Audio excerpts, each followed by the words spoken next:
Um, but yeah, man, it's so crazy. It's so crazy how some of these people are getting. Never mind the fact that we'll take a look here at this whole like Joe Russo thing, because it's really like not that big of a deal, right? It's really not that big of a deal. Yet so many people are just kind of like losing their fucking their collective mind over it. Because it's like, look, this is technology. The Russo brothers said a while back. They said a while back that like they expect a full AI movie in the next like 3 years or something. So, but they have a great take here, right? Where it says the Russo brothers is Marvel is killing cinema. No, they kept them open. I mean, and they're not wrong, right? They're not wrong. Marvel absolutely positively kept cinemas open. I said this earlier today, and I stand by this. Movies aren't dead. Movie theaters are. And that is a take. Okay. That is a take. And that is a take that a lot of people aren't going to like because people don't want to give up going to the theaters. And I understand that. And I don't want to give up going to the theaters either.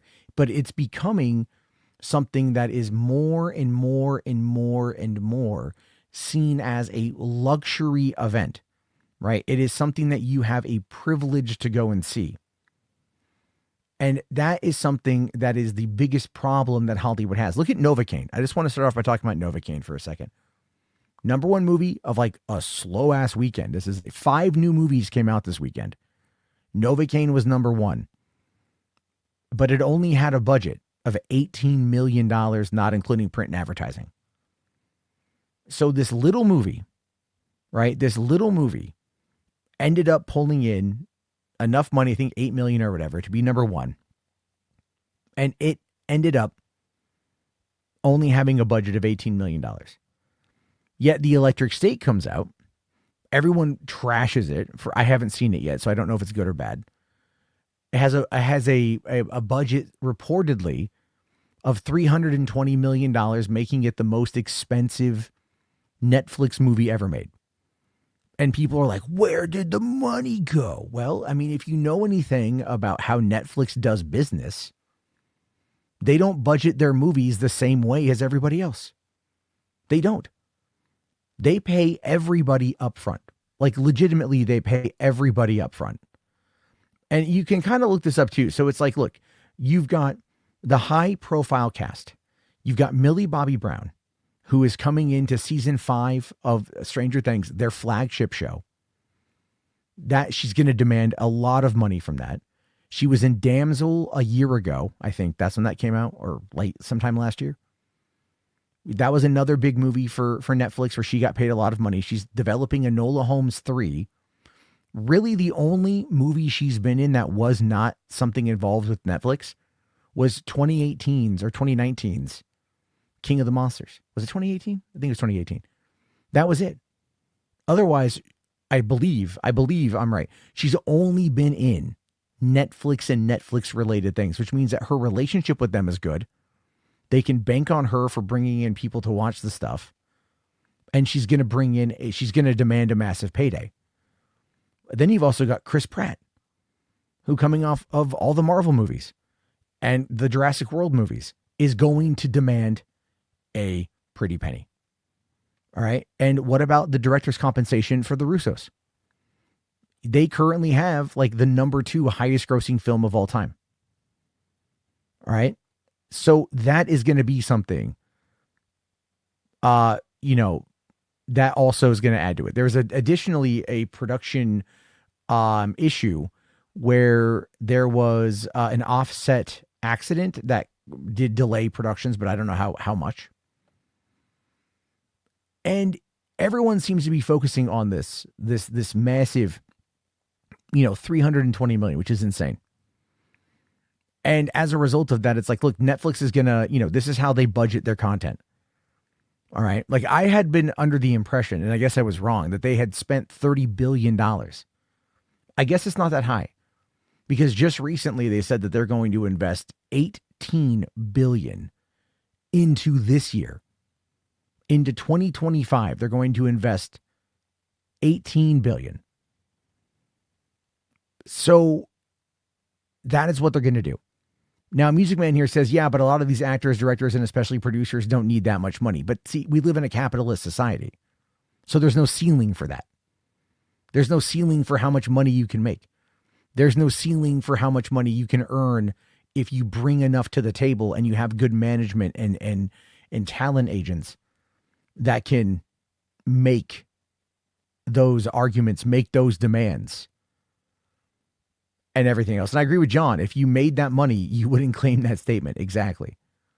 So what we're talking about here is streamers with almost limitless pockets for how much they've got over 220 million subscribers that pay a monthly fee, 12 times a year. So how much money they bring in is a lot. I don't know the exact number, but they bring in a lot. And so they can afford to spend this kind of money on something. Now, what they should do is absolutely put that into, better content, right? Better movies. Because some of that stuff doesn't have the most oversight. But now that they've got Dan Lin in charge, that could change. But the Russos, again, they're brought in for the pedigree. They're not brought in to win over critics. They're not brought in to do anything other than get eyeballs on the screen. And as much as the critics attacked The Electric State, the fans on Rotten Tomatoes gave it a much higher score. I think around 70% last I checked. We'll take a quick look at that here, actually, because I want to make sure I've got that correct.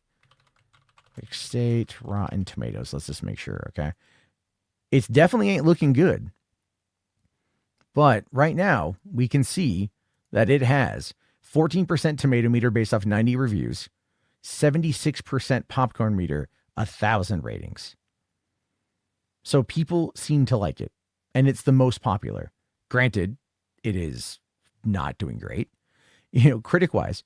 But as we've learned time and time and time again, critics do not fucking matter. And we live in this world where people still look at Rotten Tomatoes instead of as an idea, as a kind of like a thought about maybe the overall idea of what to expect. We live in a world where you would believe me if you listen to me and you respect my opinion, you like my opinion, you would believe me to recommend you movies more than you would probably believe a critic. Now, I want to bring up HBarts, for example, and I'm going to go back and I'm going to use this as a prime example. A couple years ago, okay, so 2 years ago, we're getting ready, we're getting hyped, we're getting excited for Avatar: The Way of Water. And I kept saying, man, this movie's going to fucking cook. This movie's going to fucking cook. It's going to do great. It's going to do amazing. It's going to do awesome. We're all going to love it. Right? So many people in the chat were like, no, Avatar's not going to do much money. It's not going to break 900 million worldwide. It's going to be terrible. It's going to be a bomb. Nobody cares. No cultural footprint. No relevance. It is just a bad blah, blah, blah, blah, blah, blah, blah. I kept fucking saying. It's going to be a banger. It's going to be a good movie. People are going to go see it. HBarts hadn't seen the first one. In fact, him and his family avoided seeing the Avatar, right? But he finally listened to me, and he sat down with his parents and started watching the first movie. And they got about halfway through because they had to pause it, because this is a long movie. So, you pause it, had a good time, come back, finish it up. But he texts me while they're about halfway through the movie. And he goes, my dad just said, why the hell didn't we watch this sooner? And they loved it. And then they saw Avatar: The Way of Water, and they loved it. Right? And then just today, HBarts watched The Man from U.N.C.L.E. with our friend, your friend, we love him, you love him, I love him, Henry Cavill. And I recommended that to him as well. So I'm just saying, you will take a recommendation from a friend more likely than you will take a recommendation from a critic. And that's my whole point, is that like I was talking with a little movie perp and Chris of Bipolar Jedi, and they recommended this movie called Black Death, and it's on Tubi. And you know what? I got done streaming and I went and I watched it. And I fucking loved it. And then I watched another movie from the same director called Severance, and I liked that one too. I probably wouldn't have watched them otherwise, because that's the whole point. When you have someone that you like and that you trust their opinion on, and they recommend something to you, they're not recommending something to you because of their ego. They're recommending something to you that they want to share with you because they think that you will also like it. So there you go. That's what I'm saying. It was, yeah, Music Man, you will like Black Death. It's fucking solid. It's a solid movie, right? Jess here says, here's a better example. Matt watched Sakamoto Days. I'm so proud of him. I watched all, I think, 7 episodes, right? That were out at the time when I watched it. I sat down and I marathoned all the episodes and I fucking loved it. I need to go back and finish watching. I'm letting the episodes kind of build up, but it was great. It was great. You eventually will get into something that a friend of yours or someone you like recommends. And this is how we are. This is how shows get fan bases. This is how books get fan bases. This is how podcasts get heard, right? Like, are you out there spreading the gospel of Jarbo Damas and Hollywood After Dark? No, you should be. Right? You should be. I'm saying but that's the whole point. And critics, largely their heads up their ass. And if any of you right now know anything about the Arrow release of Deep Blue Sea and the video essay that's on there, holy damn. If someone uploaded the whole thing to YouTube, we will watch it. It will make your eyeballs bleed. It is, wow. It is that bad. Jarbo recommend me some terrible films. Ghostbusters 2016. It's terrible. Twilight. It's terrible. Meet the Spartans. Mo here. Matt still hates me to this day that I asked him to watch Moonfall. I watched it. Okay. It was fun enough. All right. There you go. Anyway, let's get back here to talking about the Russos and AI and everything else, because people are mad. People are so mad. They're butt mad. It's fucking funny, man. Okay, so we got this here. Joe Russo says, AI will be used more significantly in the film industry moving forward. There's a lot of finger pointing and hyperbole because people are afraid. They don't understand. But in this generative state, AI is best suited towards creativity, which is 100% real. It's 100% true. But people don't understand what the AI is. We talk about that here pretty often. We talk about everything involving AI. I show you guys a bunch of AI short films. We have a lot of fun with those. Okay. We do that because I do that largely because it's something that you can see with your own 2 eyes is there to have fun. Is that people will definitely be enjoying the kind of stuff that they're making. A lot of it can be pretty fun, right? Reed here says any Hallmark movie. You know what's funny is last night when I got home from work, I turned on my TV and there was this Hallmark movie starring Lori Loughlin that I just kind of started watching. And it was like cozy. It was comfort food. It was kind of crazy. Music Man here brings up In a Violent Nature as being terrible. Sir, that is a bad take. That is a take bad enough to almost take away your wrench. I love In a Violent Nature. But The Last Jedi is pure ass. Now, going back over here talking about AI. Okay, going after the Luddites here. So according to this article, it says the electric state touches on the subject of AI. Indeed, the brothers used AI for voice modulation in the film, saying something any 10-year-old could do after watching a TikTok video. Joe says he adds that the use of AI is rife in Hollywood, but that people are scared to admit it. And going back to the point here about there's a lot of finger pointing and hyperbole because people are afraid. They don't understand, but ultimately you'll see AI is used more significantly. Also, AI is in its generative state now, where it has, as we call them, hallucinations. You can't do mission critical work with something that hallucinates. That is a reason for self-driving the reason self-driving cars haven't taken over, or why AI surgery is not taking place worldwide. But but in its generative state, AI is best suited for creativity. And that's really all he said. That's like really all he said was that, yeah, it has hallucinations. It can't be used in surgery. It can't be used for mission critical shit, but it's used heavily in creative aspects. And the thing is, though, people are afraid about AI and the fact that it could take away jobs. But I posit the idea that it's going to pivot jobs. You know, like how many movies these days that are animated are done on pen and paper, or pencil and paper. You know, we don't rotoscope things anymore. Remember rotoscoping? right? Remember how Disney would reuse certain rotoscoped moves for both Snow White and like Robin Hood? That technology was something that was used as an asset, right? Using to get realistic motions. They filmed a person and then they just drew over that frame by frame in order to get the animatic. That technology isn't used anymore. Now it's mocap. And mocap isn't even relegated to just being in a studio. You can sit there and you can put GoPros around your room and you can film with those, and those can record, get put into a program that then will track your skeletal movements. And then it will give you a wireframe that you can then import into an editor or into an engine like Unreal or Blender. And you can build around that. Okay? You can build around it. And you can do it from your living room. There's a guy on YouTube that made a fake Grand Theft Auto 6 trailer who had a full body mocap suit and a treadmill in his house. And he shot the footage that captured the wireframe movements on his iPhone and then imported it into his editing software and was able to create the content.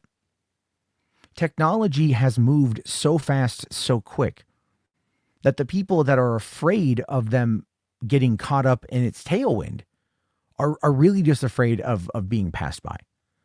And there is a saying that you will not be replaced by artificial intelligence. You will be replaced by somebody who knows how to use it. And yes, John is right. Computers are getting so powerful that you can actually have an AI in your own home. It's true. You can actually train a model, an open source model right now. If you have 64 gigabytes of RAM and a decent GPU, you can install the model with the weights that you need to run it and have it on your home computer. This is where technology is going.